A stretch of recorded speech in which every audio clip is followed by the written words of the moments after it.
तो hello dear friends, कैसे हो आप सभी। आपके लिए लेके आ चुका हूँ फिर से एक और नई वीडियो में आपका स्वागत है।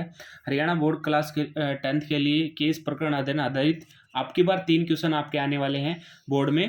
तो वो 3 क्वेश्चन कौन कौन से रहेंगे, तो जो जितनी भी हमारी वीडियो है वहीं से आपके ये 3 क्वेश्चन मिलेंगे और आपको 12 नंबर यहाँ से कन्फर्म मिलने वाले हैं। तो वीडियो को आपको ज़्यादा से ज़्यादा शेयर जरूर करना है। तो क्वेश्चन देख लेते हैं। 9 के चैप्टर से आपका इनवर्स ट्रिग्नोमेट्री से रहेगा। ठीक है, तो क्वेश्चन क्या है। स्नेहा ने अपने घर के लिए एक नया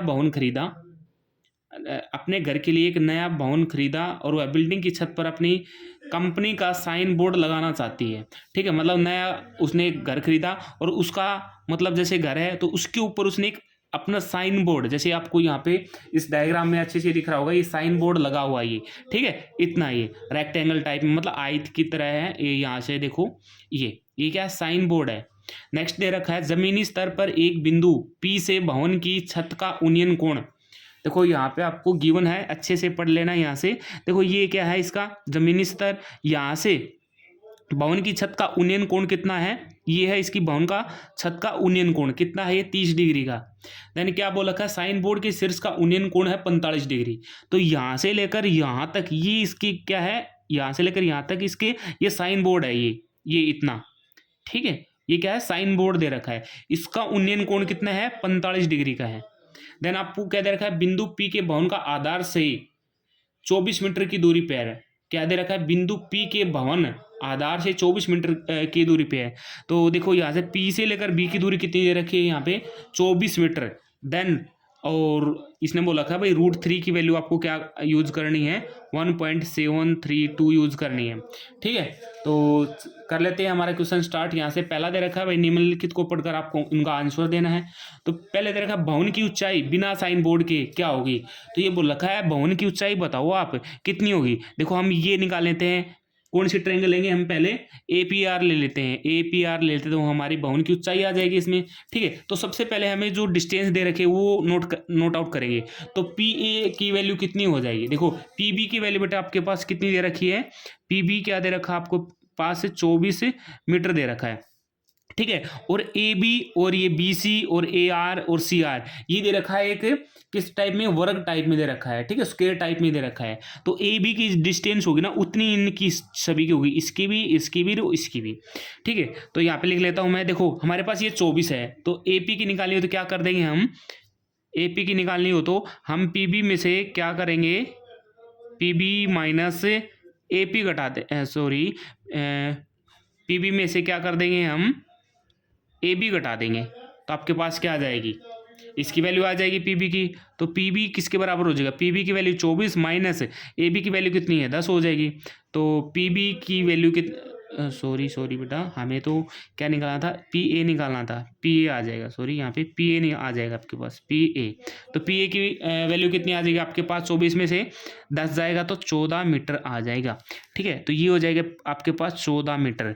अब देखो AB 10 है तो AR इक्वल BC कितनी हो जाएगी, ये भी कितनी हो जाएगी आपके पास से 10 मीटर होगी, क्योंकि ये क्या है कि स्क्वायर है, वर्ग है। ठीक है, तो बिना साइन बोर्ड के हम ये इसकी क्या निकालेंगे, हाइट निकालनी है, ऊंचाई। तो कैसे निकालेंगे, इन त्रिभुज, कौन सा त्रिभुज है, देखो ये त्रिभुज है APR। तो APR में देख लो, APR में तो आपको ये दे रखा है, ये दे रखा है। तो AR भी कितनी है, 10 है। ठीक है, AR भी 10 होगी, वैसे तो 10 है तो हम निकाल लेंगे नॉर्मली। ठीक है, क्या कर लेंगे हम, नॉर्मली निकाल लेंगे तो आपको अच्छे से पता चल जाएगा। ठीक है, तो कितनी आएगी वो आपको पता चल जाएगा अच्छे से। तो इन्होंने ये बोल रखी है भवन की ऊंचाई बिना साइन बोर्ड के क्या होगी। ठीक है, बिना साइन बोर्ड के भवन की ऊंचाई क्या होगी। तो देखो APR में वैसे तो मैंने आपको नॉर्मल बता दी, इतनी 14 होगी। ठीक है, कितनी हो जाएगी, 14। अब देखो APR में AR बटे, देखो ये से तो 10 हो जाएगी, ये तो 10 है तो वैसे भी ये 10 होने हैं, तो हम निकालना है आपको। तो APR में क्या करेंगे, देखो AR बटे में क्या हो जाएगा, AP हो जाएगा, PB हो जाएगा। पूरी वैल्यू कितनी है, PB है। तो AR बटे में क्या आ जाएगा, PB। देन आपको क्या करना है, AR देखो इसके सामने वाला क्या होता है, लंब होता है। ठीक है, और जो 90 डिग्री का होता है उसके सामने वाला जस्ट क्या होता है, कर्ण होता है, ये कर्ण हो जाएगा, तो ये आधार हो जाएगा। तो AR ए आर क्या, लंब, ठीक है, और ये क्या है, आधार है भाई, क्या है, आधार है ना, आधार है। तो देखो एक फॉर्मूला याद रखना, लाल बटे कक्का, ये आपके एग्जाम में मोस्ट इंपॉर्टेंट फॉर्मूला लगा लो कुछ भी। तो एल बटे ए क्या होता है बेटा, आपके पास टेन थीटा होता है, ठीक है, टेन थीटा होता है। अब देखो एल, एल क्या आपके पास दे रखा गया, एल मतलब ए आर नहीं दे रखा है, तो हम इसको ए आर ही मान लेते हैं, ठीक है। आधार आपको दे रखा है, कितना दे रखा है आपको, पी बी दे रखा है 24 दे रखा पूरा, बराबर है, ठीक है। अब देखो एल बटे ए क्या होता है, 10, एंगल कितने का है, 30 डिग्री का है, ठीक है, एंगल कितने का है, 30 डिग्री का है।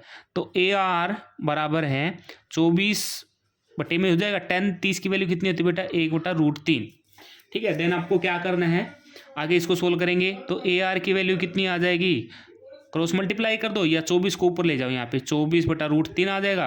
अब इसका √3 हटाना है तो ऊपर 3 से गुणा, नीचे इसे भाग कर दो, तो कुछ फर्क नहीं पड़ेगा। देखो इसको मैं काट देता हूँ तो एक ही आएगा आपका यहाँ पे, ठीक है। देन आपको क्या करना है, इसकी करेंगे 24√3 बटे में 3, 3 8 24, ठीक है, ये आ जाएगा 3 8 24। अब ये आ जाएगा 8√3। अब ऊपर बोला था √3 की वैल्यू कितनी पुट करनी है, 8 रूट की वैल्यू 1.732 आपको यूज करना है। देखो यहाँ पे लिख भी रखा था, √3 की वैल्यू 1.73 आपको पुट करना है। तो इसकी मल्टीप्लाई करोगे तो आपके पास क्या आ जाएगा आंसर, ये आ जाएगा 385 के समथिंग आ जाएगा, नियर आ जाएगा, ठीक है। तो हम इसको 14 भी लिख सकते हैं, या ये भी आपका आंसर हो जाएगा, ठीक है। तो ये भी आपका क्या हो जाएगा, आंसर हो जाएगा। ये किसकी वैल्यू निकालनी थी, हमने निकाली ये ए आर की, ठीक है, ऊंचाई निकाली हमने, सॉरी ये तो ए आर की, तो ये ज़्यादा ही 14 है, ठीक है। तो ये स्क्वायर टाइप में नहीं है, फिर तो स्क्वायर वर्ग नहीं है, तो ये 14 आ जाएगी, ठीक है। ये क्या आ जाएगी, ए आर, हाँ ये ध्यान रखना, ए आर किसके बराबर, ए आर बी सी के बराबर होगा, बस ये ध्यान रखना, ए आर बराबर है बी सी। तो यहाँ से आपके पास ये नहीं होगी, ठीक है, ये 10 नहीं आएगी यहाँ पे भी, ठीक है। देन आपको क्या करना है, दूसरा पार्ट देखना है। अब ये बोला गया है कि भवन की ऊंचाई, भवन की ऊंचाई साइन बोर्ड के साथ क्या होगी। देखो यहाँ से लेकर यहाँ तक, अब इसकी दूरी क्या होगी, साइन बोर्ड के साथ आपको बताना है। तो दूसरा पॉइंट देख लो यहाँ पे, अब साइन बोर्ड के साथ में क्या होगी, अब कौन सा त्रिभुज लेंगे, ए पी क्यू लेंगे, बड़े वाला। तो त्रिभुज ए पी क्यू में क्या आ जाएगा, बड़े वाला है। तो आपके पास डिग्री कितना है, थीटा, वो तो आपको सभी को पता है।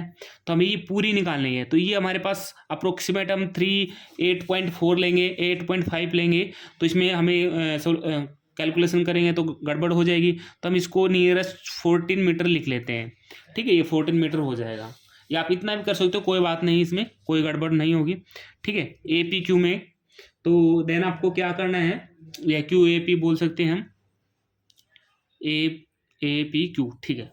नेक्स्ट क्या आ जाएगा, इसमें हम क्या करेंगे, हमें निकालना है ये वही वैल्यू पूरी निकालनी है। तो ए क्यू, सॉरी यहाँ पे दिख रहा होगा, ए क्यू बटे में क्या आ जाएगा, यहाँ पे पी बी, ठीक है, क्या आ जाएगा, पी बी, ये हम पी ए भी ले सकते हैं, ठीक है, पी ए भी ले सकते हैं हम। तो देन आपको क्या करना है, यहाँ पे इक्वल, ये क्या होता है, ए क्यू क्या है, लंब है, इसके सामने वाला क्या था, लंब, ये आधार हो जाएगा, इसके सामने वाला कर्ण होता है, ठीक है। तो क्या लिख देंगे, ए क्यू बटे में पी बी आपके पास ये हो जाएगा 10 कितने डिग्री का, 45 का। तो ए क्यू कितना दे रखा आपको भाई, ए क्यू कितना दे रखा आपको, हमें निकालना है ए क्यू, तो ठीक है। पी बी हमारे पास कितना दे रखा है, 24 दे रखा है। 10 45 की वैल्यू कितनी है, 1 होती है, ठीक है, 1 होती है ना, तो 1/1 कर दो, क्रॉस मल्टीप्लाई करो, तो ए क्यू की वैल्यू कितनी आ जाएगी, 24 आ जाएगी ए क्यू की भी, ठीक है। तो ए की वैल्यू कितनी आ जाएगी आपके पास है 24 मीटर, ठीक है। दूसरा क्या आ जाएगा, साइन बोर्ड सहित क्या होगी, तो इसकी वैल्यू कितनी हो जाएगी, 24 आ जाएगी ये, ठीक है। ए क्यू की वैल्यू कितनी आ जाएगी, 24 आ जाएगी, टोटल 24 है, ये नहीं कि 14 ये और 24 है, नो, आपकी टोटल वैल्यू कितनी आ जाएगी, ए क्यू की 24 आ जाएगी। तो लिख देंगे हमें यहाँ पे, ये हमारे पास कितने पास आ गई, भवन की ऊंचाई साइन बोर्ड सहित 24 मीटर है, ठीक है। तीसरा पॉइंट देख लेते हैं, तीसरा पॉइंट ये दे रखा, साइन बोर्ड की ऊंचाई बताइए। अब साइन बोर्ड की ऊंचाई कितनी हो जाएगी, भाई साइन बोर्ड की ऊंचाई कितनी हो जाएगी, देखो ये टोटल ए क्यू कितनी है हमारे आपके पास, तीसरा पॉइंट ये ही दे रखा है, ए क्यू कितना है आपके पास है 24 मीटर है, ठीक है। ए आर कितना आपके पास है, ये है 14 मीटर, ठीक है। देन आपको क्या करना है, आर क्यू निकालना है, क्या निकालना है, आर क्यू। तो वो कैसे निकालेंगे, आर क्यू, देखो आर क्यू कौन सा है, ये है आर क्यू, ये यहाँ पे आपको मैं दिखा दूँ, ये है आपके पास आर क्यू, यहाँ से लेकर ये क्या है आर क्यू, तो हमें ये निकालना है। तो ये कैसे निकालेंगे, हम पूरे में से ये ए क्यू में से ए आर घटा देते हैं तो आपके पास क्यू आर बचेगा। क्या कर देते हैं, ए क्यू में से माइनस क्या घटा देते हैं, ए आर, तो ए क्यू की वैल्यू कितनी है 24 माइनस ए आर की 10, तो कितना आ जाएगा आपके पास से, सॉरी 24, ये ए आर की वैल्यू 14, तो ये आ जाएगा 10 मीटर, ठीक है, ये आ जाएगा 10 मीटर आ जाएगा आपके पास, ठीक है। अब अथवा में और देख लो, साइन बोर्ड के शीर्ष से, साइन बोर्ड का शीर्ष ये है कि पी की बिंदु पी की दूरी क्या होगी, मतलब यहाँ से लेकर ये बताना आपको, ठीक है, यहाँ से लेकर ये बताना है। अब इसमें पाइथागोरस पर में हम नहीं लगाएंगे क्योंकि हमारा इनवर्स ट्रिग्नोमेट्री चल रहा है, तो हम इसी बेस्ड करेंगे। 4 का पॉइंट देख लो क्या दे रखा है भाई, ये क्या है, देखो इसके सामने वाला लंब होगा, ये आधार होगा, इसके सामने वाला क्या था 90 के सामने वाला कर्ण होता है ना, तो ये कर्ण है बड़े वाला, ठीक, कौन सा कर्ण है, पी क्यू आपके पास क्या है, कर्ण है, पी क्यू आपके पास क्या है, कर्ण है, ठीक है। अब देखो हमें कर्ण निकालना है तो आप कौन सा ही कर सकते हो, ठीक है, ए पी बी बटे में आप क्या कर सकते हो, ये कर सकते हो, देन आप कौन सा भी लिख सकते हो इसमें, ठीक है। तो देख लो क्या करेंगे हम यहाँ पे, यहाँ से हम क्या कर देंगे, या लंब लिख लो आप, तो लिख लो पी क्यू बटे में पी बी किसके बराबर, पी क्यू क्या आपके पास आधार है ना, आधार बटे कर्ण, तो आधार बटे कर्ण क्या होता है, सॉरी आधार बटे क्या हो जाएगा, पी क्यू क्या है, सॉरी कर्ण बटे आधार क्या होगा, कर्ण बटे आधार, ये हो जाएगा कोसिकेंट हो जाएगा बेटा, ठीक है, कोसिकेंट हो जाएगा। ये आप आधार बटे कर्ण भी कर सकते हो, इसमें कोई इश्यू नहीं है, आप कौन सी तरीके से भी कर सकते हो इसको, ठीक है। चलो मैं आपको दोनों तरीके से बता देता हूँ, इसमें क्या आएगा, ये तो आ जाएगा कोसिकेंट कितना डिग्री है, 45 डिग्री है, ठीक है, कितना डिग्री है 45 डिग्री, तो पी क्यू की वैल्यू हमारे पास नहीं है, तो नहीं है तो हम क्या रखेंगे, कुछ भी मत रखो, चाहे पी क्यू रख दो, या आप एक्स, तो चलो इसमें लेट कर लिया होगा कुछ हमने, पी एक्स ये होगा, पी बी की वैल्यू कितनी थी हमारे पास 24, ठीक है, बराबर है। अब क्या करेंगे हम, कोसिकेंट 45 की कितनी होती है, √2 होती है। अब देखो कोस, आपको कोस 45 की पता है ना, तो कोस 45 की 1/√2 होती है, तो इसकी आसानी से निकाल सकते हो, नीचे ये कर दो, क्रॉस मल्टीप्लाई कर दो, तो पी क्यू किसके बराबर है 24√2, ठीक है, पी क्यू की वैल्यू कितनी आ गई 24√2, ये हमारे पास क्या आ गई, इस कर्ण की लंबाई आ गई, ठीक है। अब देखो मैं दूसरी से आपको बता देता हूँ, किससे, पी बी से, मतलब आपको क्या करना है, आधार बटे बोल देंगे हम पी बी बटे में पी क्यू, तो किसके बराबर होता है, आधार बटे कर्ण, आधार बटे कर्ण होता है कोस के, तो कोस 45 हो जाएगा ये, तो आधार कितना आपके पास, ये था आपके पास 24, ठीक है। देन आपको क्या करना है, पी क्यू आपको निकालना है, पी क्यू बराबर ये किसके बराबर था 45 डिग्री, ठीक है। तो ये कोस 45 अभी भी बताया था किसके बराबर होता है, ये 1/√2 के बराबर होता है, तो क्रॉस मल्टीप्लाई कर दो, तो पी क्यू की वैल्यू कितनी आ जाएगी 24√2 मीटर आ जाएगी, ठीक है। तो ये था आपका आंसर, ठीक है। वीडियो पसंद आए वीडियो को लाइक व शेयर ज़रूर करें, और जो हमारा एजुकेशन विलेज ऐप है उसको भी ज़रूर डाउनलोड करें, वहाँ से आप फ्री में टेस्ट और PDF डाउनलोड कर सकते हो। तो थैंक यू डियर फ्रेंड्स।